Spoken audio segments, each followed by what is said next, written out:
All right, now we move on to the next segment of our bulletin on the table. Over to you, Otto. Oh, thank you very much, Shoaida. With me on the table today is General Manager of Green Experts in Sdn Bhd, a solar energy company, Mr. Fitri Issa. Now, thank you very much for coming to RTM. I'm sure you're a busy person, so once again, welcome. Thank you. Thank you for having me. Now, without further ado, let's go into the first question. Now, before we start, can we talk about 2024, the budget, all right? 393.8 billion ringgit were allocated on some major initiatives for the green energy industry. And users include tax rebate and income tax relief were mentioned during the speech. So what do you think about this announcement? Well, first of all, thank you, Otto, for having me on the show tonight. Generally, the budget 2024 were very much well received by everybody because it shows the government continue to show great confidence in both EV and solar sector as a high value and high growth industries. This recent announcement of incentive also will actually bolster the take-ups on these both ends. As a trivia, Otto, if we are to leverage on all of our nation rooftop with solar panels, we could actually generate about 4 gigawatt of solar power. This could actually power up our nation sustainably. As you may know, currently the EV is in the center of attention. And of course, is in our nation progress to electrify our transportation sector. And I think Budget 2024 really speaks out this sentiment as well. But of course, this whole thing, this energy transition is a journey. And we, as the green technology and energy advocate, are very excited about the Budget 2024 when we are ever ready for us to take and play our part. See. Now, does this actually reflect back to the budget? Does this reflect Malaysia's transition towards renewable energy and committed towards achieving carbon neutrality? So it has always been the stance of the nation. It's just that the recent acceleration towards this carbon neutrality has been slightly quicker than how it was before. The introduction of National Energy Transition Roadmap, or NETR, recently has outlined many policies that actually will support the government ambition to go net zero. So Budget 2024 will be supplementing government to achieve the ambition, and I have a really good feeling about the future. Now, why is going green economically and or socially important for Malaysia? Why do you think? Well, I think everybody have heard about sustainable financing, sustainable investing as well on the global landscape through the lens of ESGs and UN SDGs. I think that it has come on shore. If we were able to address sustainability as it encompasses the notion of meeting the current needs without compromising the future generation needs. So this is how and why we should address it through the Green Initiative. This is more apparent as economy and social function are so intertwined. So you cannot take one and neglecting another because it will result in collapse. It is very important for both of these elements to be developed together, hand in hand, so that our country continue to be more competitive in global landscape, while the society will remain morally driven. In my opinion, if it is done through the right implementation of policies and incentive, we could really see a quick acceleration in terms of economy and advancement into our social fabric as well. Now, with regards to infrastructure and all that, what about the normal Malaysians living in rural areas? Would they be affected by the Green Initiative? Well, positively, yes, definitely. Of course, even without the current highlight on this Green Initiative, most of Malaysians, not just in us here in this Klang Valley area, but of course, everybody has took up this commitment long before this. So millions across the country has take their part in probably recycling and reduce the carbon emission and make Malaysia a better place to live in. Going green economically and socially is going to positively impact everyone for us to achieve the same goal environmentally and socially, and by benefiting from it as well. So adoption of green initiative are easy. As you know, as nowadays renewable energy is as accessible as it gets. Of course, this will also be within the reach of people in the rural areas. Now, Putrajaya will be tapping into solar energy from next year. How much carbon emission could be reduced compared to right now?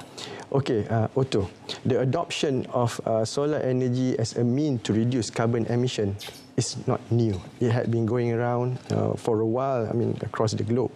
And it is because it's the least carbon-intensive source of energy that we can use. And solar panel provide no emission during the generation itself, but of course has a smaller carbon footprint compared to fossil fuels in the whole life cycle. So if we're looking at this with proper planning and execution, I think we are looking at around 90% of carbon emission reduction by Putrajaya in the future, inshallah. Wow. Now, how soon can the rest of the country actually follow suit with regards to this? Well, the option is slowly but surely. I think the energy transition is a huge exercise. It takes everybody to come together to do this. So as we see trends from the previous years with the advancement of government policies, we are bullish that more will realize that energy sustainability, energy security, and energy affordability could be addressed through clean sources of energy. So more importantly, we strongly believe in public-private partnership is a way to go. Because it could bridge the gap, number one. Number two, it could reduce the cost, mitigate associated risks with it, and help us to do this collectively together to put more focus and effort to achieve the government goal of 70% renewable energy mix by 2050. Well, I really hope that it's achievable anytime soon.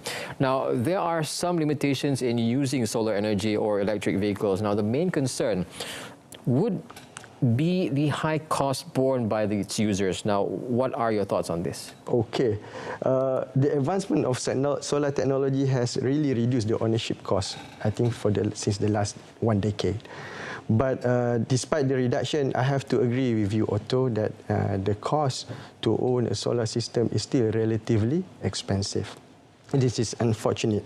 However, in supporting the nation's ambition towards this renewable energy adoption, we, the solar player industry, together with financial institutions, have rolled out many ways on how we can really finance this transition. We have from green financing with low interest rate, for one, easy payment plan, EPP, with 0% installment, solar leasing, and of course, private funding initiative and zero capex model. It's just ways on how one can adopt solar technology by bypassing the initial high cost. But on EV adoption, the combination of solar installation at home could really reduce the ownership costs, while of course playing their part in supporting the nation's ambition. Now, what about the manufacturing emissions of solar panels and EV batteries? Is there any concern in efforts to reduce actually carbon emission?